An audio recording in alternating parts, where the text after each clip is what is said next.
to RPV City Talk. RPV City Talk is brought to you by the City of Rancho Palos Verdes to inform the community on recent city matters.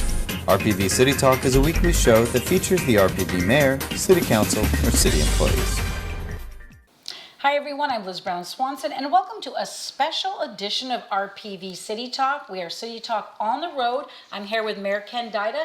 We are at the Point Vicente Interpretive Center, which we call a treasure of this community. We're going to later on the show talk about all the happenings at the Interpretive Center, the future that it holds, but for now we're going to talk about city business like we always do every month with the Mayor. Thanks for being here. How are you? I'm great, and thank you. I'm glad to be here. All right, well, we always start off talking, Mayor Dida, with the latest on public safety, a priority, of course, for the council. So how are we doing with crime statistics right now in the city? We're doing very well in every category. It's down. I'd like to give you a bit of a summary. Going back to 2013, if you look just for the totals now, we had 179 incidents. In 2014 and 2015, it kind of flattened out to about between 130 and 120. And now, this time, it's down to 92. And in every category, that includes homicides, includes rape, robbery, armed assault. The big drop has been in residential burglary. Burglary on other structures has dropped significantly. So has vehicle burglary. So we've been doing quite well on our law enforcement, our public safety. And that's due in part, obviously, to our police force, the Sheriff's Department under Captain Berenger, but it's also due to the citizens who are getting the message that you harden the site.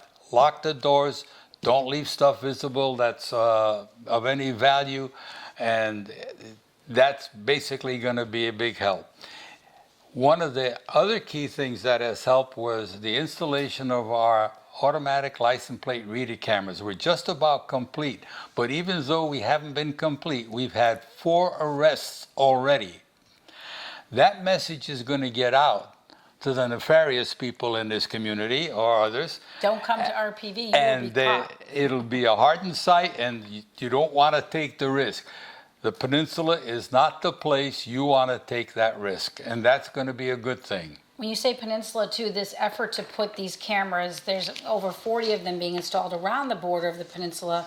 You even got the cooperation and the participation of Palos Verdes Estates Police Department with sheriffs, again, so that for anybody that's in a stolen vehicle, there's a way to identify these cars coming in and out of the hill. It's quite a tool for law enforcement, and again, to let people know if they're going to come here, and they're going to probably be spotted on the hill. Well, it doesn't have to be just a stolen vehicle, but right. A vehicle license plate whose driver has a warrant or the vehicle has a warrant for any other kind of activity. So it's much broader than just stolen vehicles, right. And it's helping a lot. Okay. It's a good thing. And this, again, is part of the overall public safety strategy the council has. You're doing, like you say, many different things to get the word out and to help beef up enforcement. We've added 2 designated black and white patrol cars for RPV that have been just designated to this city, making a difference, and higher visibility, all of that. So it all works together. Well, we've gone to zero tolerance in a lot of our law enforcement. We've added deputies to our preserve, and we have had some citations there. We're using some discretion, obviously. If the infraction is something that's minor and the people seem to be willing to correct their behavior, they get a warning. But there are some who don't get the message, and they're getting citations, and that's something that's good for the preserve as well. Right. And over the years, obviously, you're a city founder. You've watched the city shift and change. The quality of life, though, still a beautiful thing here. But there was that recent shift, and we're not the same as we used to be. And so you have to remember that even though people say we're one of the safest communities in the state, we still, one crime is too many, right? Well, we're still one of the safest, but that doesn't mean we have to stop. Correct. Gotcha. Anything else you want to add on that front? And just, again, if you see something, say something. We always remind our residents about that.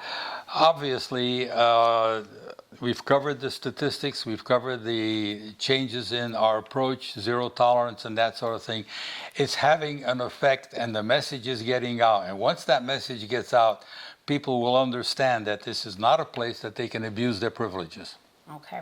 Moving on to some of the hot topics at your city council meetings this last month of October, one of the key issues that brought a lot of residents out was what is the future of the Ladera Linda Center? There's talk of, renovating, rebuilding, and residents have come and talked to you about that, saying they, less is more. So talk about that project and the timeline and the process, so to let residents know what is the plan for over there at Ladera Linda.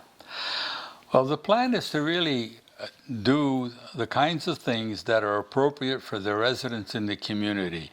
The presentations that have been made listed a lot of things that were considered in the past. It talked about the size of the facility now. And to a certain extent, it mischaracterized stakeholders, which was a big issue. Users were considered stakeholders, and that was an unfortunate categorization. The stakeholders are their local community residents. The users, if they want to come and find that the facility designed for the residents can meet their needs, they are certainly welcome to come and rent the facilities like they do PVIC and Hess Park. But it is not being built specifically to meet the requirements of users.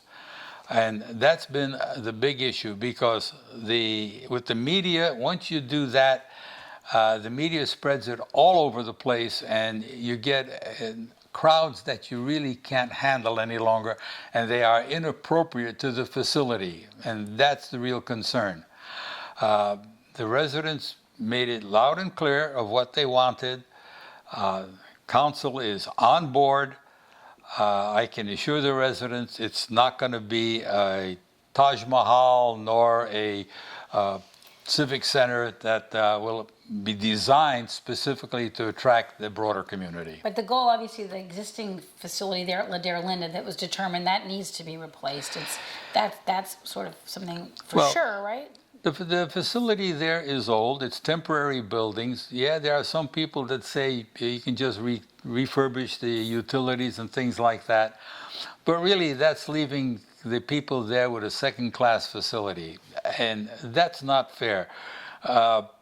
This side of the hill has not had a decent facility for years, while the western part has had Hess Park. PVIC is closer to them. The people in that area deserve a facility to meet their needs, their wants, and their functions, and that's what we're planning to do. So the next step in the process is what happens now? Well, the consultants have gone through again all of the requirements, and they're getting the message clear: less is more. And what we're waiting to see is a concept design that meets those criteria that the people in the community want and that the council has instructed them to do. Okay. Since we're talking about Ladera Linda, of course, right there, those infamous soccer fields that have been making headlines in the community after it became reports that there was contaminated soil trucked into some of the soccer fields that are leased by AYSO, that land, of course, owned by the school district. So then the city got brought into the mix, and residents voicing lots of concerns. They want to know what's going on with that soil, what are the problems, if there are any, and what's going to be done. Tell us how the council's gotten involved and sort of your role in this as a city council, what you're trying to do to help solve this. Okay, there were allegations of contamination, and some of it was noticed on the surface. The problem was that was discounted because it was on the surface by some, and a really definitive investigation was not done to see if that was just a precursor to more. We on the council wanted to get more information, get definitive information, get the facts. We've had people that say there were 300 cubic yards of dirt delivered, and others saying 3,000. And because there was a lack of specific information and accurate information, the speculation ran wild and created a lot of angst in the community. There is a letter of cooperation, I forget the actual name of it, but anyway, the Unified School District, the AYSO, and the Department of Toxic Substances have agreed on a process to really find out what is there. And once they do, then there'll be a determination to what extent remediation has to happen. There may be none, there may be some, but at least we'll have factual data confirmed data and data that people should have confidence in about what is there to dispense with the problem. The city, in the meantime, because that lot has basically been off limits due to the problem, has authorized the staff to reseed Hess Park, get that growing, and provide another option for the soccer people since they lost that field. Because we believe in having that kind of capability for the students and for the children in our community. Contrary to what some people say, we don't hate the school district, we don't hate AYSO, we just want to be sure we're protecting our residents. All right, Mayor Dida, we are now going to take a quick break. We have more city business to discuss, and of course, with the mayor, we want to talk about being right here at the Interpretive Center and all it offers our community. So stay tuned, we'll be right back. Recently, there has been an increase of burglaries in our community. The Sheriff's Department and the Police Department are working hard to combat the problem, and they would like you to get involved. If you see something, say something. If you see something out of the ordinary in your neighborhood, take pictures and call the police. Be on the lookout for unidentified vehicles or persons in your neighborhood and write down license plate numbers and vehicle descriptions so you can give accurate information to law enforcement. Get to know your neighbors and form a neighborhood watch. Let neighbors know when you're out of town so they can watch over your house. Remember to lock your doors even when you're home. Secure gates and backyard access at all times. Keep valuables out of sight and arm your home with an alarm. Never let strangers inside of your home. Request identification from people who claim they need to work on your house or say they're from the utilities company. If you see something, say something. Let's prevent crime together. For more information on crime prevention, go to the website lameda.lasd.org.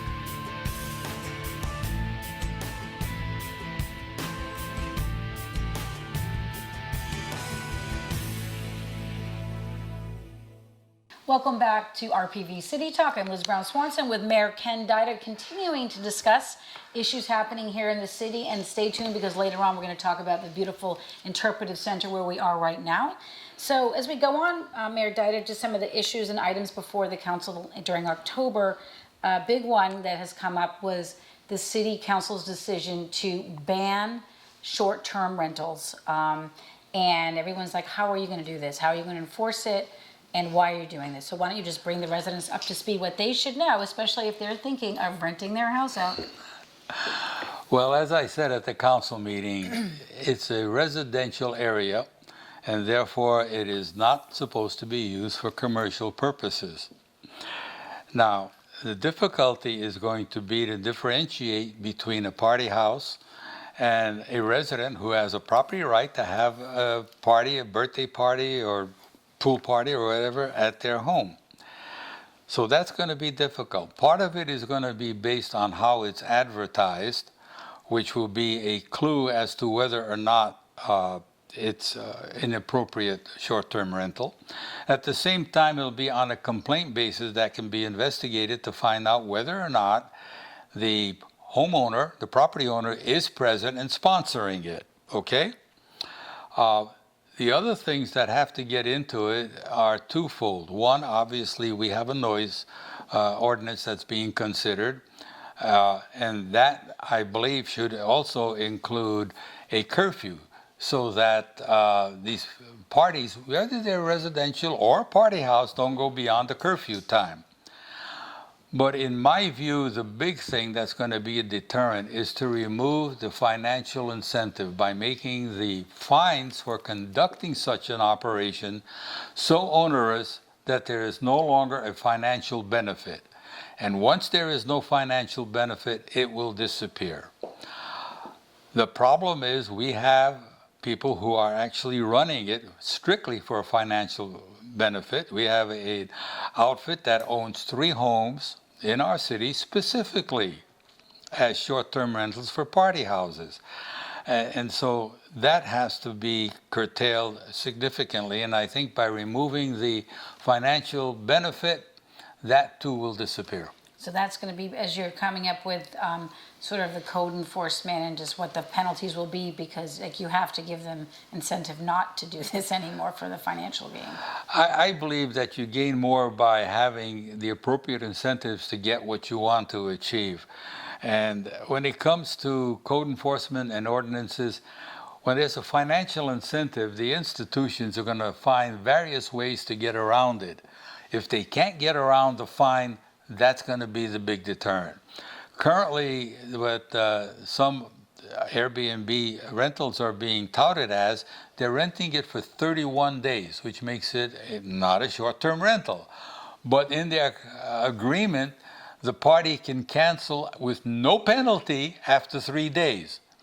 And in some cases, I'm told that they have overlapping rentals of 31 days, knowing full well that someone is going to cancel. So when it comes to trying to make money, people find all sorts of devious ways, and we're going to have to stay on top of those and treat each one as we learn about them and come up in our ordinance.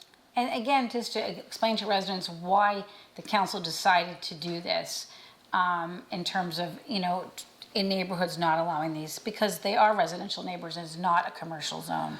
It's a Correct. business. You're running a business. You're running a business that is really impacting the peace and serenity of the surrounding neighborhood. We have single-family short-term rentals that are perfectly legitimate.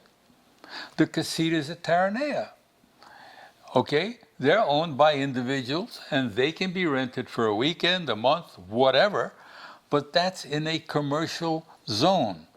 That's the difference. That's commercial.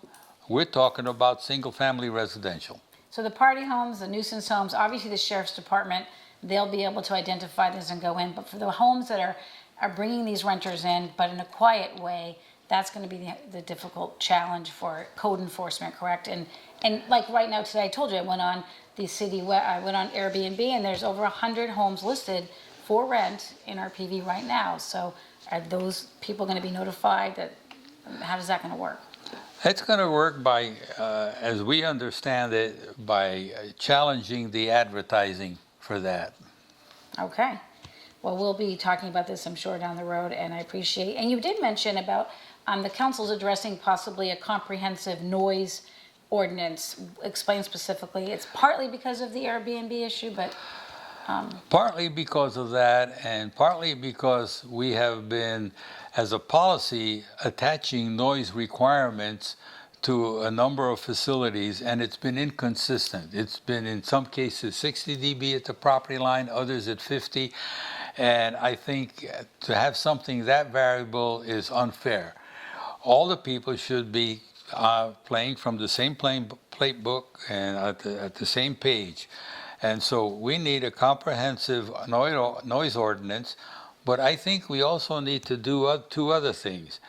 We need to put a curfew on that noise, except for those instances in a commercial facility like a grocery store that needs its refrigeration running all night. There we can require soundproof enclosures to cut the noise down. So it's not only cut the noise down, but I believe a curfew would be appropriate. so that means little Johnny next door can't be playing the drum set at midnight? Not at midnight, up to whatever number it is, like 10 o'clock or whatever we decide as the curfew. All right, well, I will follow that issue as it comes up. One thing that was discussed at the first meeting in October, as we move on, was that we have a relationship with the Palos Verdes Peninsula Land Conservancy in the city. The Land Conservancy manages the preserve for the city, and the council decided it was time to improve the way communications are happening between the city and the Land Conservancy. Explain just sort of the action taken by the city and why this whole matter came before the council.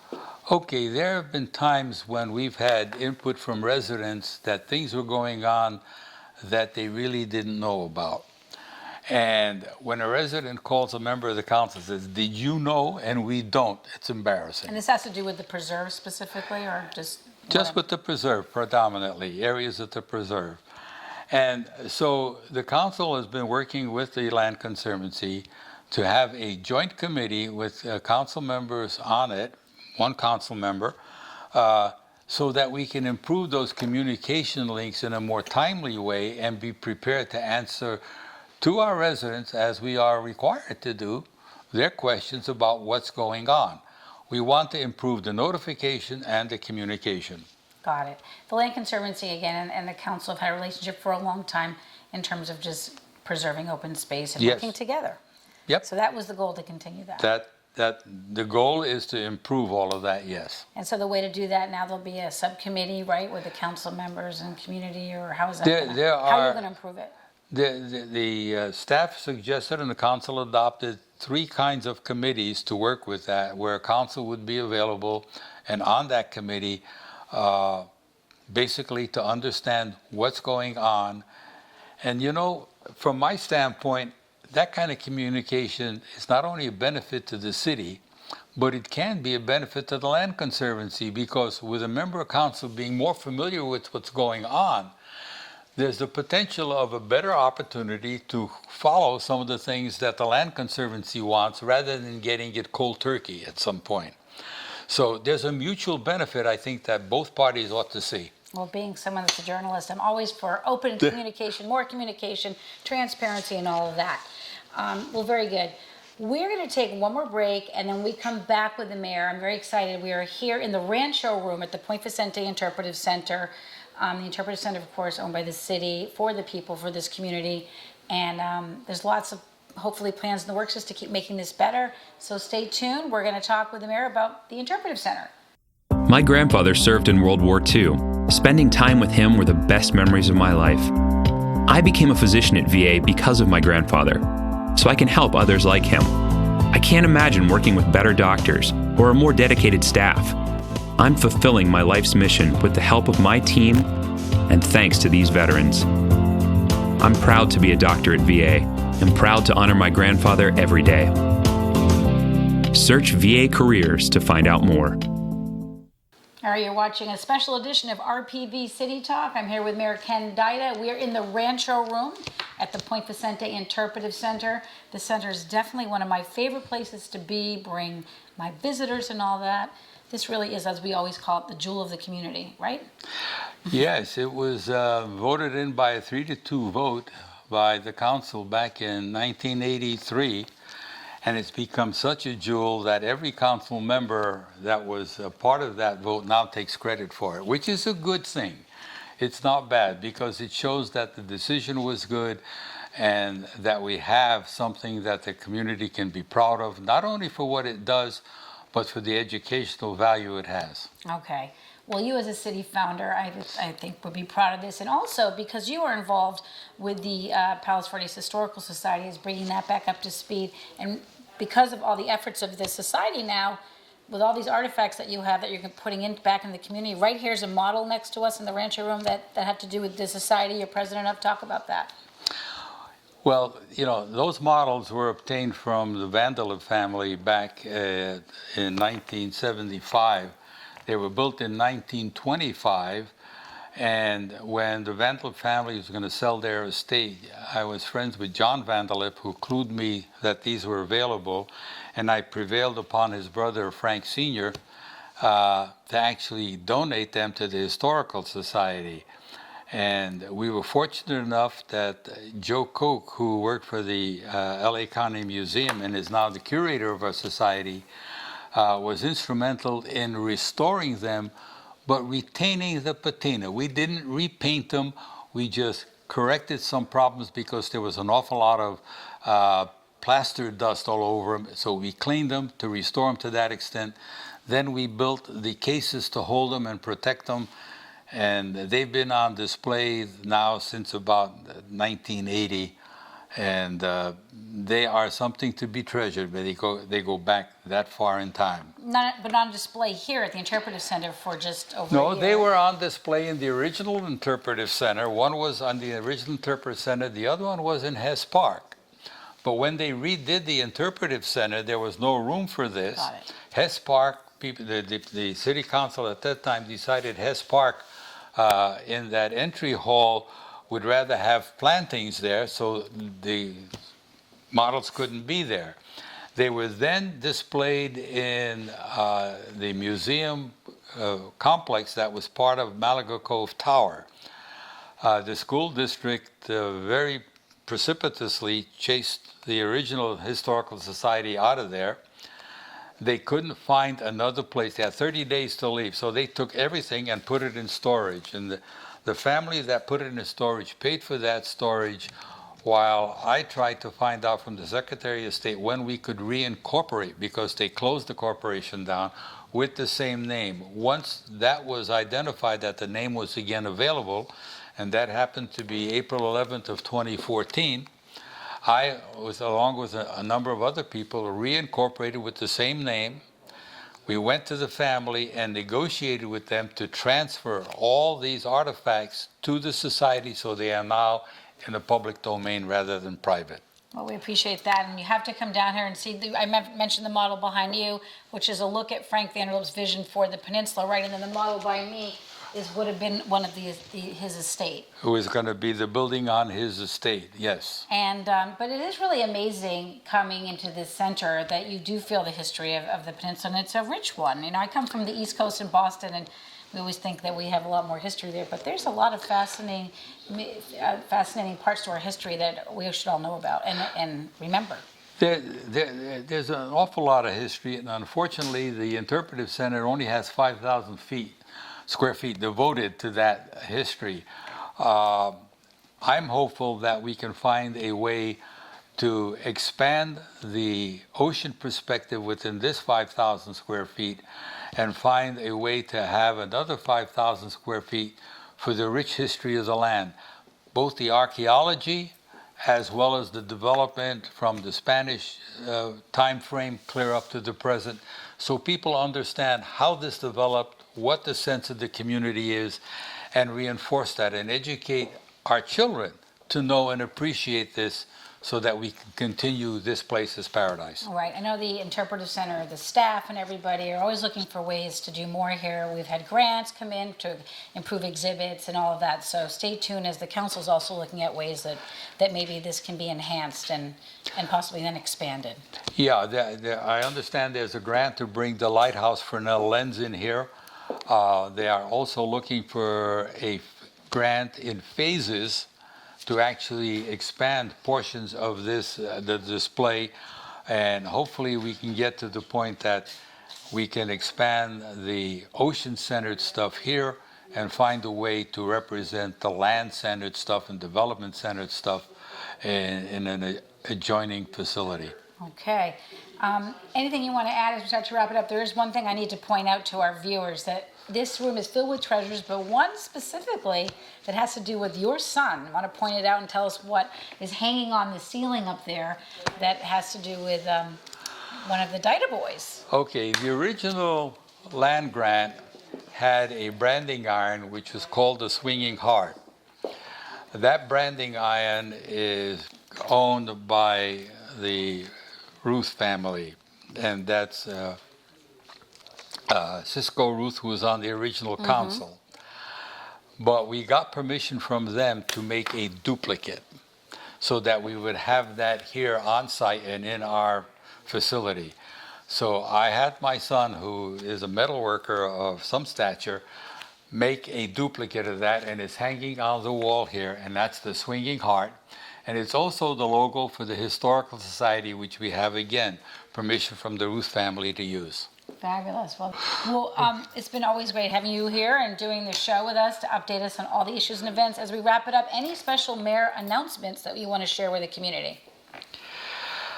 Well, the only special announcement I have is that I'm pleased to see more people reading the newsletter, more people getting involved, and that was one of my goals, to make sure that we went beyond just the typical listserv and quarterly newsletter to the residents. I've had comments about the newsletter since we've changed its format to include council actions with a direct link to the website so they can actually see the council in action. That's been a good thing. We're getting more people involved, more people to understand the city, and we're getting more real good suggestions, and that's a plus. I also want to remind our residents always to go on the city website to get up to speed on any issues, which is rpvca.gov. You could spend all day navigating. You can find out what check was written that day, what the financial picture is. And like you said, you can go to any city council meeting. You can watch it right there on your laptop. So. Yep, the goal was to make our city as transparent, as open to the residents. And this is to avoid a lot of rumors and speculation. Get the facts. That's the whole objective. So that'll do it for this edition of RPV City Talk. I'm Liz Brown Swanson. Thanks for watching. See you next time.